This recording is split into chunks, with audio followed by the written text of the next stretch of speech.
Hello and welcome to this week's travel show on UK Health Radio. Back when I was a travel agent a couple of years ago, I set myself 10 destinations I was going to specialise on. I managed to get the Cayman Island ones up and running, and the supplier I was using to supply all the holidays, consumer protected holidays, went bust, so I lost that. The next destination was Syria, and you know what happened there. So I gave up, but one of my top 10 was Jordan, and in a few moments we're going to find out more about Jordan and why I looked at it as a specialist destination a few years ago, maybe 6 years ago now. Doesn't time fly? And of course there's going to be travel news as well, with some stories about Scotland, because Visit Scotland are hitting the press release world quite hard at the moment, and one about teddy bears and an airport. But first, Jordan. You're probably thinking, well, Jordan, would I want to go there? Yes, you would. And we're going to find out when I speak to Stephen Hurp, who works for a Brighter Group, who represents the Jordanian Tourist Board in London, and have done for a number of years now. And we're going to find out exactly what you can see and do there, and why you should visit. But of course, if you're not exactly sure where anywhere is, the first thing you need to do is to find out where it is. So the first question I asked Stephen was, where exactly is Jordan? Well, Jordan is located in the middle of the Middle East region.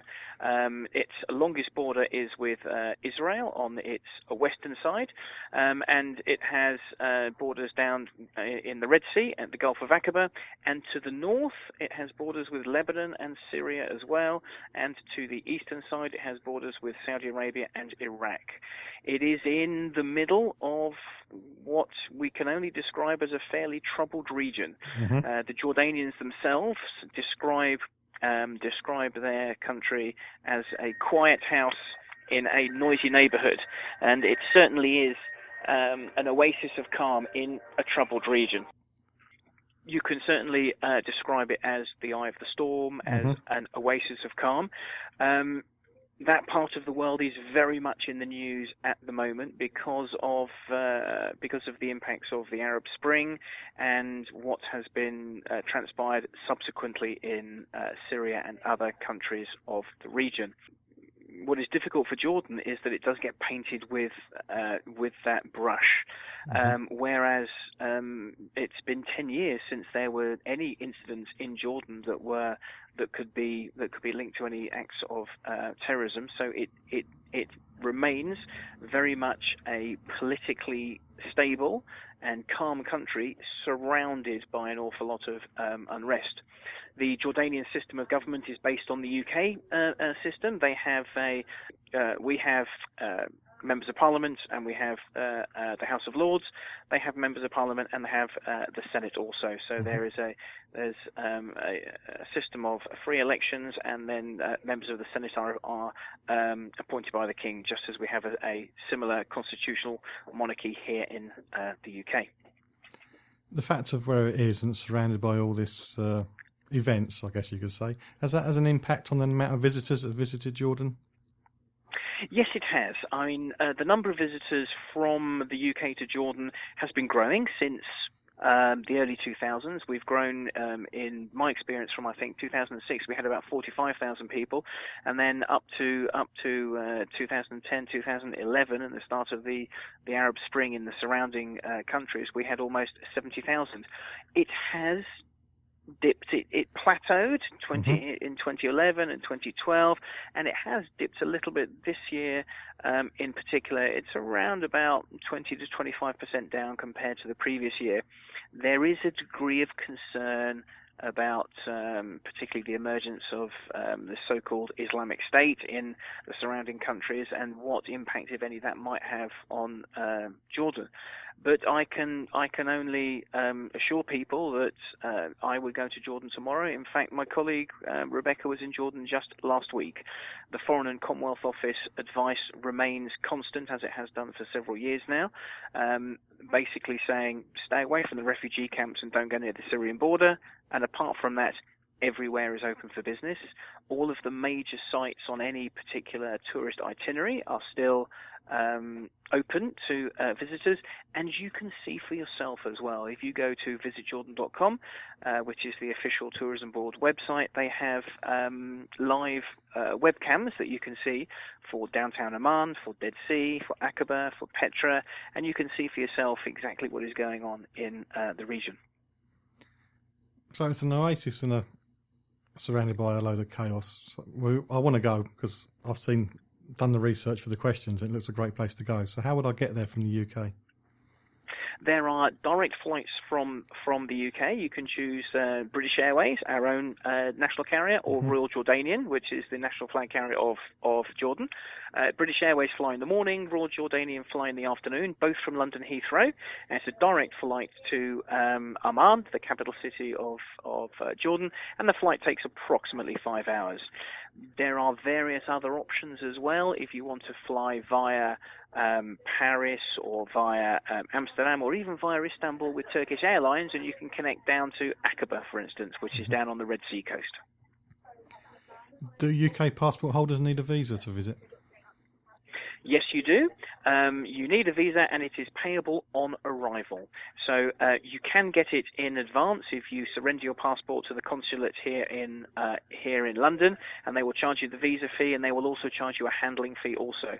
But on arrival at Queen Alia Airport, you before you go through to collect your baggage, if you queue up once to buy your visa, it's like a little postage stamp that goes in your passport, and then you queue up for immigration, and then from there straight through to pick up your bag. So it's a very straightforward process, just like getting a visa on arrival if you go to Egypt or to Turkey, as I remember, or Kenya or anywhere else in the world.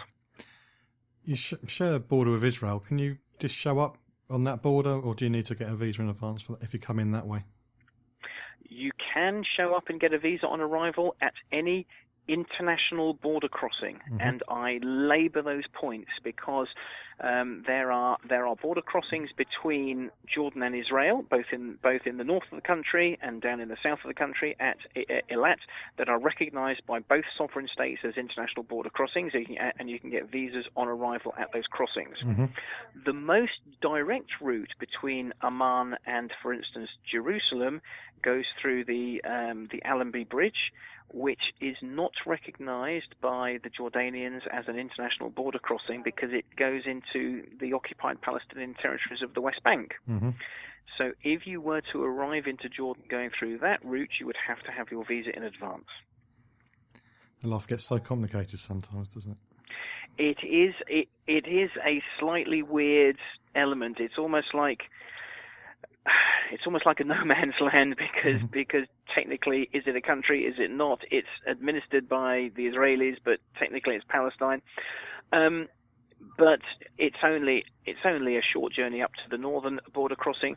Or, of course, if you fly from Tel Aviv into Amman, apparently, not that I've done it myself, but the scenery is spectacular. It's a relatively small aircraft. It flies quite low, and the scenery is meant to be absolutely brilliant.